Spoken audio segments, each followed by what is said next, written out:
Okay, so hi there everyone, and this is Krissy from In the Stars by Krissy.com, and I'm an astrologer. And in this video, we're going to be talking about the full moon in Capricorn this June 25, 2021 here in the Philippines, and kung ano yung magiging epekto nito for each and every one of us. So, before we begin, no, we have this retrograde going on in Mercury, and very funny. And you will probably notice na medyo weird ng angle ko right now sa camera. And that's because nawawala kasi yung stand ko, yung camera stand ko. So I cannot find where it is, and I just realized that ngayon, ngayong kung kailan direct na si Mercury. So hanap ako na hanap, di ko talaga siya makita, and I was like, okay, I need to buy something again. Kasi pag bukas, nagkalungkat ako all over my room, tapos hindi ko pa rin siya makita, then I'll just have to buy again. Which is very ironic. Kasi usually, makikita mo nawawala yung mga gamit mo during the retrograde itself. Hindi after. But at the same time, hindi rin ako nagtaka, no? Because even though na maraming mga astrologers or marami na tayong mga articles na nagsasabi na congrats, direct na si Mercury and all of those kind of things, you'll see in this chart na I have over here or here siguro, na we actually have a lot of retrograde still. So, pagpasensyahan nyo na, sobrang lapit ng face ko sa camera. That's because the stand is missing and I have no choice but to, lumapit um, sa current stand na meron ako, which is quite unstable. Bumabaksak siya. So, pasensya na. Anyways, makikita niyo marami tayong mga RX dyan sa screen. Meron tayong may makikita kayong mga icon dyan na color red, tapos nakalagay RX, and that means retrograde yan. So, may mga influence tayo ng retrograde, and napakarami po. And if you have been doing your studying and researching, you will know, and makikita mo yung mga planets like Jupiter, Saturn, Pluto, naka-retrograde siya. Yung mga other retrograde dyan, wag na natin pansinin yan. I'll try to, hindi, wag na natin pansinin yung mga ibang retrograde because that is just more of the lunar nodes and talagang retrograde sila. And yung dalawa naman dyan is Lilith and Juno.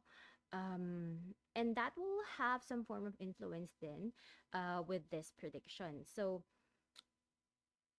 a lot of people are actually thinking na um, it's it's time to start a new business. It's time to begin something new. Uh, First of all, tapos na yung Mercury retrograde, so the worst is over. And if you've been a member of my Facebook group, Facebook Astrology group, and you can join, by the way, it's at fb.com/groups/readings by Krissy. Na-mention ko dun sa mga members ko na it's actually not ideal to start new ventures. Hindi siya ideal na gumawa tayo ng mga business. Hindi ideal na mag-invest tayo. I know there's a lot of news regarding Bitcoin, investment for the future, and all of those kinds of things. And I'm not denying that fact.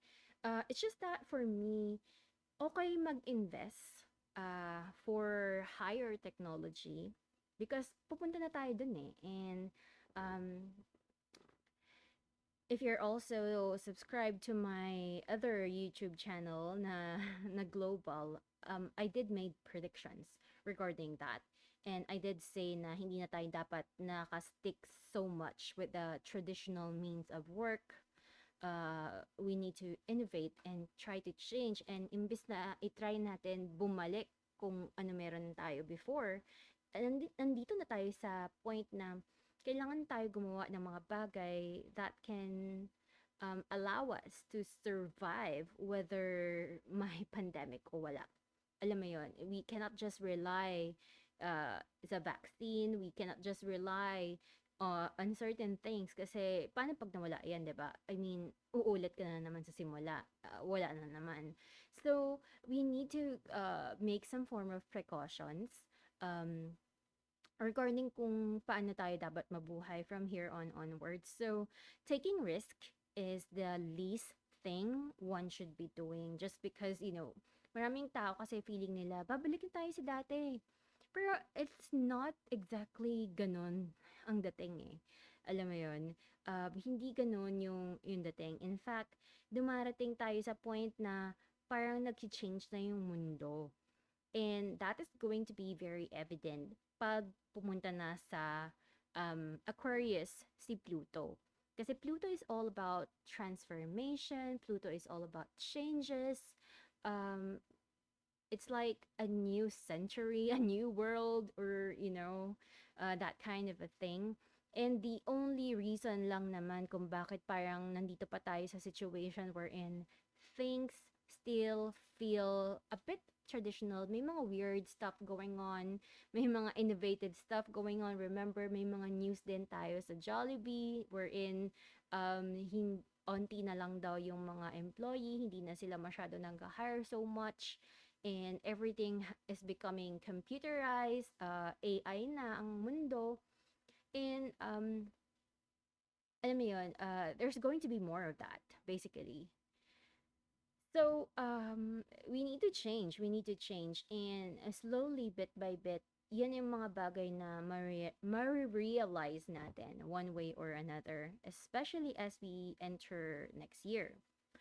And with this retrograde going on, this is going to it's not really about making new ventures, but it's allowing us to think about ano ba yung dapat kong gawin to survive? Ano ba yung dapat kong gawin to be successful in life? It is asking you to reflect, wag nating kakalimutan, guys, na it's not just Mercury that we should be more alarmed about. It's just that mas mabilis kasi yung effect ni Mercury. For example, let's talk about the moon, for example, no? Why is it that every time that the moon changes, nagkakaroon tayo to ng mga various effect to everyone in terms of their mood swings, kung paano sila mag-act, mag-react, and all of those kinds of things.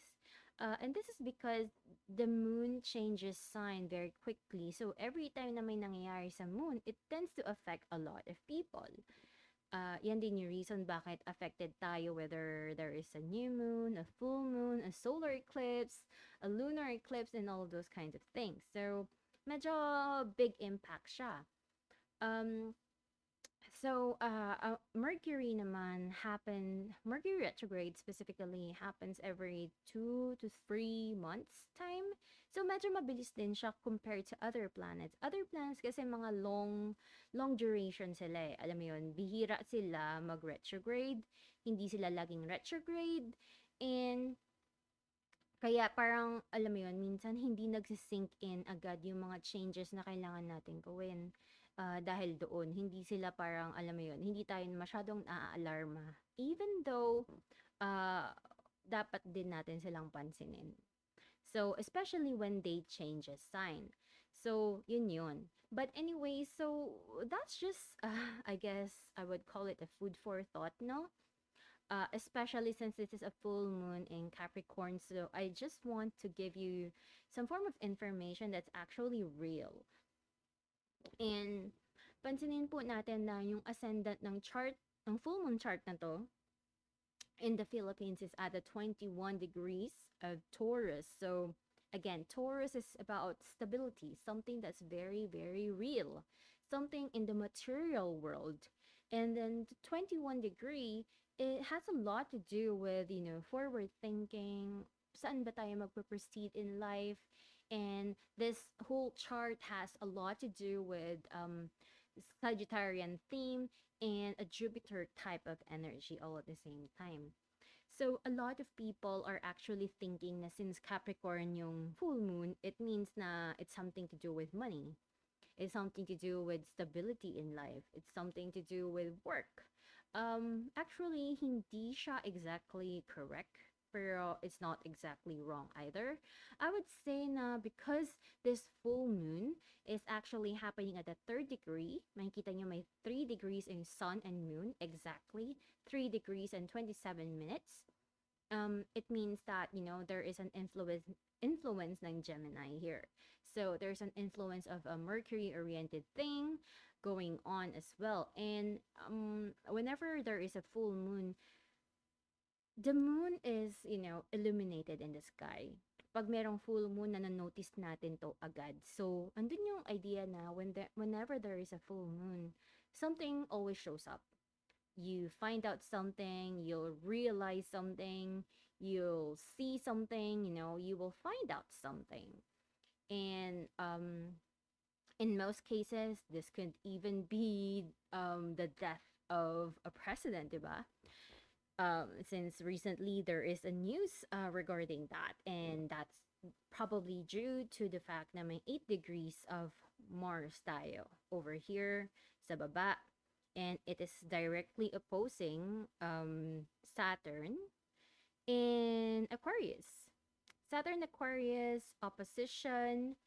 So again, Saturn on the top of the chart, that can really talk about someone that's probably well known or important. Remember, we are looking at the Philippine chart kasi, so that's going to be a possibility. And if I remember it correctly, madami din kasing Aquarius energy si former President Aquino. So, yun. But this is not really all about making predictions sa Philippines, but it's really, really more about what this full moon in Capricorn all about, no? So, like I said, there's going to be something na ma-realize natin. There is going to be a eureka moment. You'll find out something. And because it has a lot to do with Cancer and Capricorn energy, I always see these two signs of the zodiac as energies relating to the past, not to the future. But since yung ascendant natin has the energy of Sagittarius, it makes me feel na, alam mo yun, may transitioning about something about the past. You will find an answer about something that existed in the past. So it might have a lot to do with some form of history, tradition, or maybe something na tagong-tago. Because Cancer is the crab, shell siya. It's all about safety and security. And then Capricorn has a lot to do with structure and stability. We might just find out something relating to that. And it really depends on how Cancer and Capricorn is going to be on your own chart. But it's definitely going to be something very important for you. It can even be a breakthrough sa career mo if it's happening in your fourth house or 10th house, all those kinds of things. And in most cases, there could also be a situation wherein you might find out something that you thought you don't have any access to. Maybe something na very impossible. Maybe something na you never thought na pwede pala suddenly comes up to you. And then makita mo na possible pala mangyari to. Alam mo yun? So, on one aspect, I would say na for some people, this can be a very wonderful time because it gives you some form of hope na you can actually manifest something in the real world. You can actually manifest something that's actually real. And there's going to be some form of hope for some of us.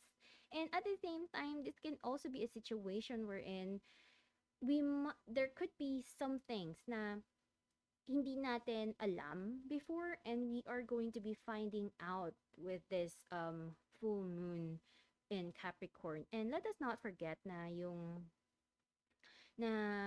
this is also very much linked sa mga eclipses na nangyari the past month or so. And yung mga eclipses na yun kasi it has a lot to do with deceit, with lies, and all of those kinds of things. And as you guys can see, no, Over here sa chart natin, makikita natin si Mars. Si Mars po yung nasa baba, nandyan sa sign of Leo, 11 degrees. Nakikita natin dyan, mayroong 8 degrees ng Mars. And it is aspecting Neptune sa 11th house. So, ano ba yung sabihin niyan? Third house, 11th house, may mga something to do with our belief system, taking action based on our belief. There could be things na may mga situations dyan. Maybe there were actions in the past na alam mo yon, very unethical or something that was untrue, all of those kinds of things. Whenever Mars and Neptune is being aspected, para kang nakadrugs, alam mo yun, hindi mo alam bakit ka gumawa ng isang bagay or bakit ka naniwala sa isang bagay. Yung mga ganong situations can really come into the forefront of things, especially when Neptune is involved. And aside from that, we right after the full moon in Capricorn, Neptune is also going to enter its retrograde phase, and it's going to happen in the next 5 months. So, ang tagal din na. And pag nangyari yun, the only remaining direct planets na lang will be Mercury and Uranus and Venus. Yeah, Mercury, Uranus, and Venus. So, for me, I think we need to contemplate about that ng konti kasi Mercury is a very neutral planet. It usually embodies the energy of kung sino man yung kasama niya. Kaya nga 'di ba madalas parang nasasabihan na balimbing ang mga Geminis kasi ruled by Mercury sila, and they are the type of people that can be so flexible depende kung sino yung kasama nila. Alam mo yun, they can be black or white. And some people may not exactly fancy that. But anyways, so Venus, Mercury, Venus, and then Uranus, that is very unstable, but at the same time, very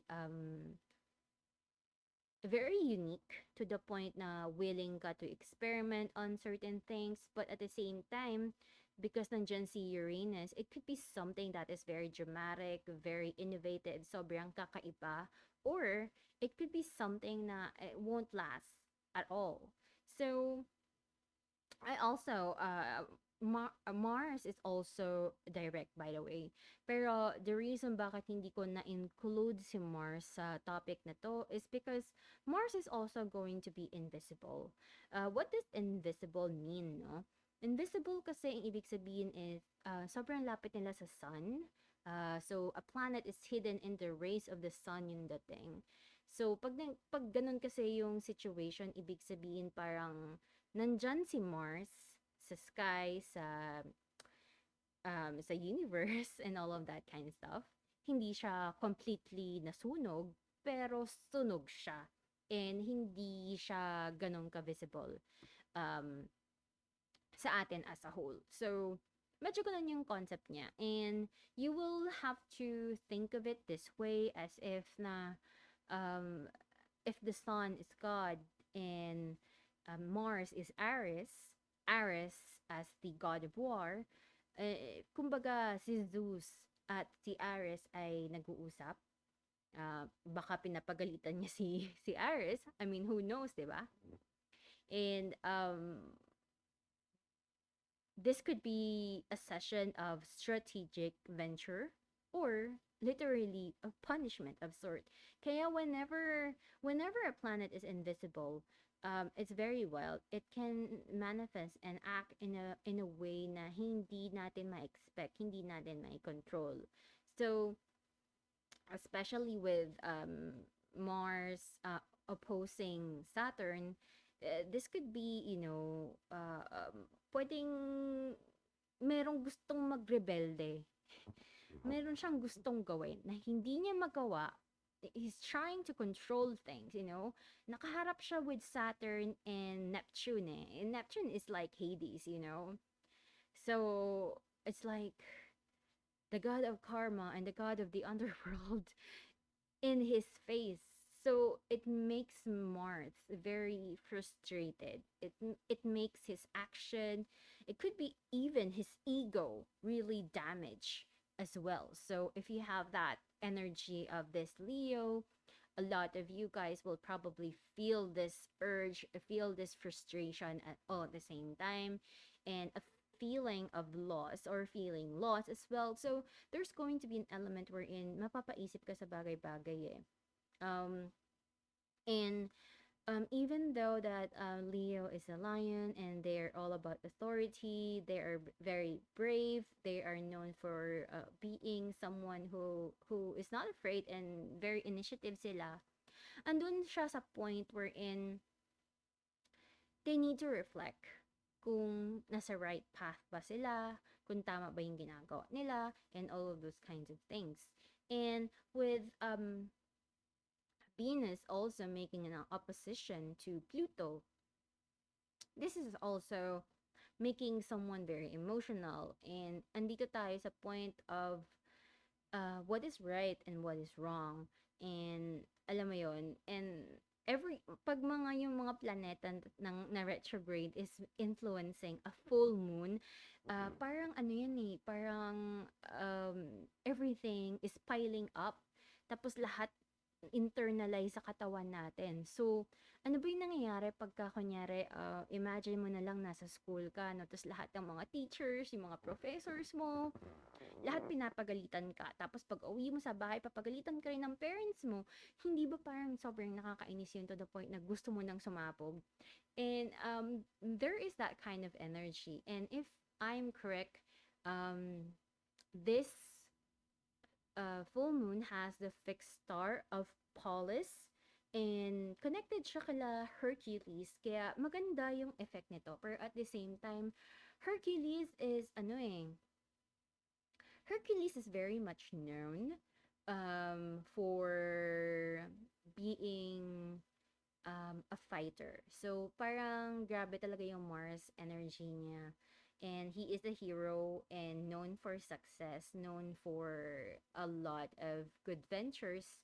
Pero at the same time, kilala din natin si Hercules as someone na nagkaroon ng mga hard struggles in life.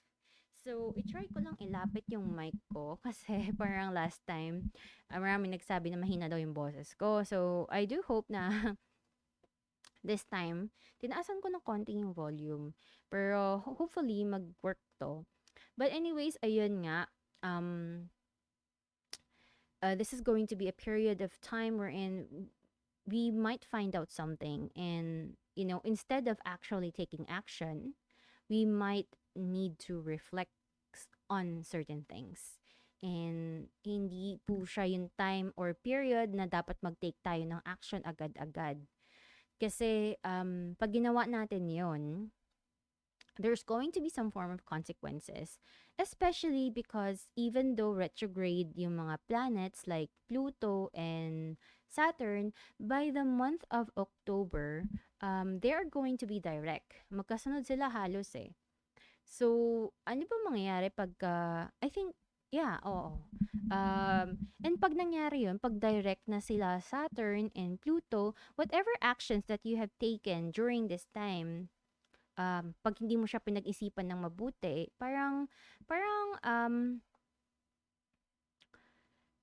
I would say na Saturn is going to like give you divine retribution, you know.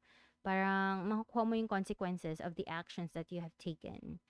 And it's not something of a malas kind of a situation, but you're going to get what you deserve, basically. So, may mga ganon type of situation, especially since Uranus is going to be very, very active type of energy. Makikita natin, ayan, no? Meron silang square ni Saturn, and even though retrograde si Saturn, a lot of people would say na there's no limitation anymore. Kasi retrograde na si Saturn. But it's actually, we should think it this way na parang Saturn is allowing us to do whatever we want, but at the same time, nakabantay pa rin siya. Is actually making you realize kung ano yung mga kulang sa buhay mo para itama mo siya. So, kaya parang 'pag inisip mo ng mabuti, this is not just about you making a form of risk with your money ventures or any important things in your life. It's making you having to really think if you are on the right path, if you are on the right track in life. So, making preparations para maayos ang lahat. 'Yan yung mga dapat mong ginagawa. 'Yun yung mga okay gawin for this. So, marami tayong mga ma-realize with this full moon energy as well. But this full moon is essentially a positive one because it has a form of energy of success, energy of overcoming obstacles for some people. So it really depends now. And especially we have that, once Jupiter and lumapit siya sa Aquarius to Saturn, that is going to create a different form of energy as well. So right now kasi parang we are feeling the grace pa. Alam mo yun, nandun pa tayo sa element ng patikim ni Jupiter in Pisces. And that is, I also posted this a few days, or yesterday, I think, na right now Jupiter is in its luck zone. So, nandun tayo sa area of swerte. Pero at the same time, there is also more of a calling na dapat tayo mag-practice ng moderations and patience as well. I really think that for some people, siguro yung mga taong sobrang nagtitiis sa buhay, they're trying to make pigil of yung mga bagay na gusto nilang gawin, tinitiis nila ang bagay-bagay. So, ang nangyayari ngayon is sumasabog sila. And that is not happening in a very healthy manner as well. So, there's going to be a lot of lessons of, I would say, patience or moderation. Pagkagalit ka, ilabas mo agad, sabihin mo agad, pero do it, not in a very illogical kind of manner, I would say. Pero yun nga, yeah, this full moon is going to make you notice things, realize things, and it might have a lot to do with your goals in life, with how you communicate with people then. And and I kind of feel that this can also like show us or reveal to us kung ano yung mga tama at mali. Whether it is something that we did or something that someone did as well. And there's also going to be an emphasis, I would say na pwede siyang related sa coronavirus or sa vaccine, especially since we had that sun in the second house opposing the eighth house sa moon then. So second house, I always see this as a point of security, body, finances, um, and our needs in life. Alam mo yun? Something that is fixed in our life, is getting transformed or has been changed. I mean, who knows, 'di ba? And with Mercury direct na ngayon, even though maraming mga retrograde, the idea here kasi, no, kaya siya medyo weird yung energy this time, is ang daming mga retrograde. Tapos si Mars nasa Leo, which is frustrated. Kasi nga, ang dami niyang mga hard aspects. Tapos Mercury is direct. So what happens is that, hindi na siya nag-hold off ng mga gusto niyang sabihin or gawin. He usually take action. So, kaya parang mapapansin natin, ang dami nating mga illogical actions na nagagawa. We think that maybe nag-isip tayo, pero yung pala hindi. Kasi nga, Mercury in Gemini is like, go, go, go. Alam mo yun, I say something, kung ano yung nasa utak ko, what's in my head, without even checking the entire facts. Because Mars is how we act. Hindi siya takot masyado, alam mo yun, hindi siya masyado nag-iisip. I mean, I'm a king. So why would I need to overthink this? I'll just do, act, and implement certain things, 'di ba? Yung mga ganon. But I do feel though na pagpasok natin ng July, things can be very different, especially pagka lumipat na si Venus in the sign of Leo, because nandun na rin siya sa patience point niya. So relationships in general, the things that we want, the things that makes us happy, the things that we want to do in our life, feeling ko parang andun ka sa situation wherein feeling mo nakakulong ka sa bahay tapos magwawala ka. Gusto mo lumabas. Gagawa ka ng something that's very wild, that's very out there, that can give you a sense of freedom. Especially since it's opposing Pluto, diba? So parang it's very powerful. Any form of toxic situation, things that are untrue, mga fraud, mga fakes, yung mga lies na nakikita natin sa media, I kind of feel that that is going to be exposed one way or another. Though I will make a separate video, especially with that Neptune retrograde, because that's going to be very important. Because a lot of people would say na we are going to be seeing things a lot more clearer, which is true. Um, but at the same time, there's also a chance na we will going to feel more Neptunian things as well. So that means there's also a chance for more frauds, more lies to be entering our field as well. So yun, there's going to be some form of awareness on our own feelings and reality as well, and something to do with our past and how we should be transitioning things into the future. Yan talaga yung mga influences nitong full moon in Capricorn. So marami tayong dapat pag-isipan, maraming dapat planuhin. Pero at the same time, I would say na yung problem kasi ng Gemini energy is that I like this, I like that. Alam mo yun, ang dami niyang gusto to the point na nag-multitask siya. But ang ending result nito is hindi siya makafocus to anything. Wala siyang natatapos dahil nga ang dami niyang mga gusto, tas paiba-iba. So, that's going to say something to us in um, if there's any inconsistency, mapapansin natin to. And if this is if this is playing something in your life, this is something that you really really need to look on. Kaya nga rin siya hindi maganda for any form of risk taking ventures. You know, lalo na pagka hindi ka naman sure sa mga gusto mong gawin talaga. So, yeah, this is going to, I would say that this full moon has a big lesson to us, whether it's a lesson that we already have experienced or something na ma-experience pa lang natin. I would say na very much connected ito sa new moon that's going to be happening on July. So, pag-uusapan natin kung ano yung energy, yung new moon na yun, on my next video siguro.